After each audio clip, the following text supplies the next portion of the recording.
Alright, just thought I'd mark my progress. You can see the mess here in the bathroom. So, already ran all the plumbing. Now, a lot of this still needs to be soldered, but all the pipes, are pretty much in their place. Basically, what is soldered and ready to go are the feeds for the hot and cold on both of these valves. In case you're wondering why some of these are very, very crooked, it's because this freaking thing right here, it's just in the way, and there's just no way to get around it. So that's why those pipes look like that. They're not under tension or anything. It's just the way, you know, the way I ran them, because there was just no way to get around that big PVC pipe. So anyway, so right there we've got hot and cold. I installed the two water hammers, which the inspector advised me to install. They have to be placed at least 6 feet, or no more than 6 feet from the, from the valves themselves, and they're pretty much there. So anyway, hot, cold goes down right there, and so you can kind of see hot, cold, the tee off here. So hot tees off here, then it goes down, and then it feeds that one, and then over here it feeds this one. These are two separate control valves. So over here to cold goes down this way, and T goes down, feeds this one, and right there, I don't know if you can kind of see that, it tees off right there, goes down through the wall, and fits there. I had to actually add some spacers right here, because at first I had kind of measured this for this thing to be flush against the sheetrock, but then I realized I didn't account for 1/2 inch worth of tile that's going to be over it, so I put those spacers on both of them. Thankfully, the system had plenty of play to move forward, except for this one right here. So I had to actually hacksaw this very carefully without hitting the pipe, and I was able to move it forward, and that's pretty much good. So yeah, so those are basically the only pipes that are soldered, ready to go. So these valves are actually active. I could turn this on and make a really big mess because everything else is not sealed. But let me kind of explain the way the circuit works. So right here you have your hot, cold, and then right here you have a three-way switch. Okay, so the switch this way is going to go this way, and it would normally go down to like a faucet, but I'm not going to have a faucet, so I basically just capped it. That's soldered, ready to go. I just need to actually put the Teflon tape on there. If the thing is turned this way, it will route water over here, go all the way through there. And this actually, it's kind of hard to tell, but this actually is a little further this way, and it makes it so that it easily goes behind all of this mess with plenty of space to spare, which is nice. Now, I ran into a problem here.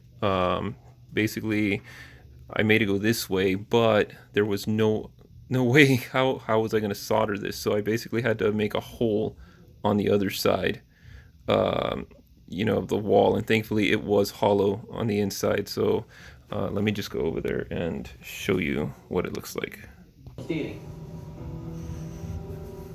Kapil's CCTV cameras caught many of his shoplifters and vandals in the act. So anyway, so it bends that way, goes this way. I had to actually put a little extender collar here, because there was no easy way to get the tube to go all the way through this, because if I had done that long length, I wouldn't have been able to actually slide it in there. So I had to cut it in two so that I could actually slide the tube in there, and they're going to meet there, and I'm going to have to solder that. So that's why that's there. And then right here, that's where the handle is going to be. This is the shower wand, the handle thingy. So it's got the little button on there to, you know, change the settings or whatever. So that's what that's going to look like. Now I did actually put some sheetrock right here, and I got another piece of sheetrock that was half an inch over that in order to gauge how far this way this faucet needs to actually stick out, because if you look at it, it sticks out quite a bit, and that is by design.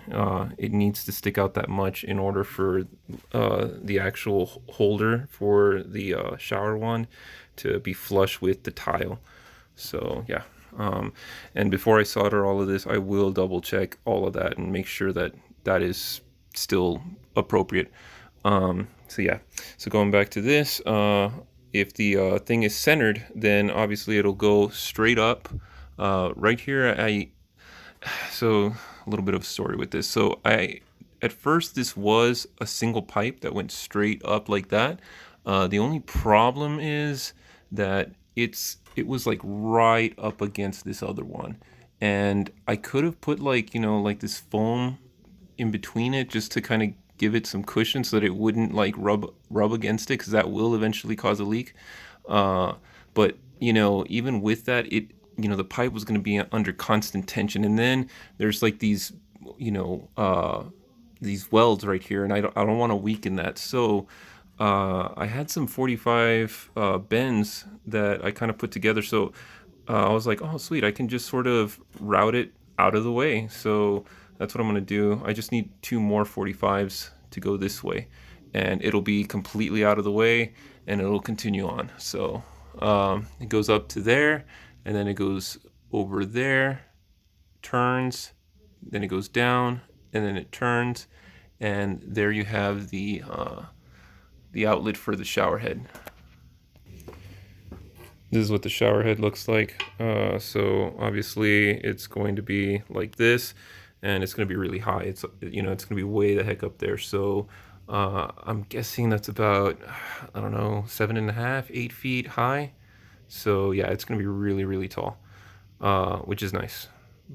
Only thing is, what I noticed is I'm gonna have to be extra careful with how far that thing sticks out of the wall, because not only do I have to account for the fact that the sheetrock and the tile needs to go on, these threads for some reason, like it just doesn't thread all the way. If you look at it, the last 3 threads, like that thing just will not go all the way. I don't know why. It's not like it's cross-threading or anything. Like it goes on smoothly. It's like it just ran out. I don't know. I'm gonna try to maybe find another fitting to see if maybe the fitting is the problem.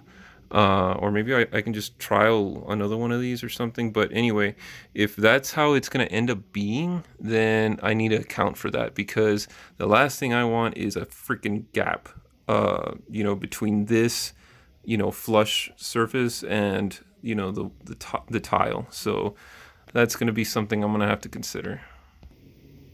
Oh, and just in case you were wondering, this is what the valve actually looks like, you know, how it'll look like. Here's that switch I was telling you about, like, there you go. And I guess it's worth mentioning that the other valve is this one.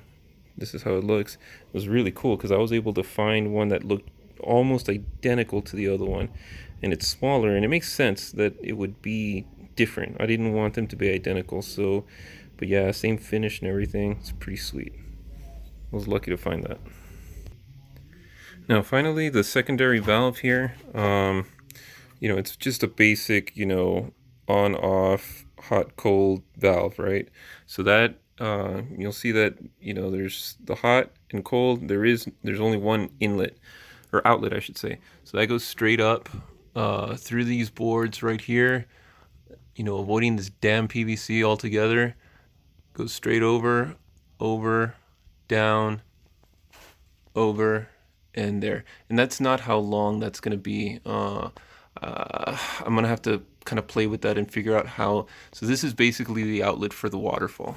So the way this is going to look, here's what I have, my idea so far. So I'm thinking that I'm going to trim that short and put like a 45-degree angle, so that basically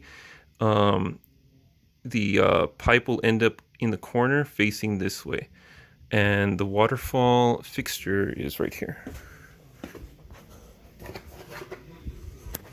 So this is basically what it looks like. It's got a little, I don't know if you can see that, but you can kind of see the slits right there. That's where the water actually runs out of.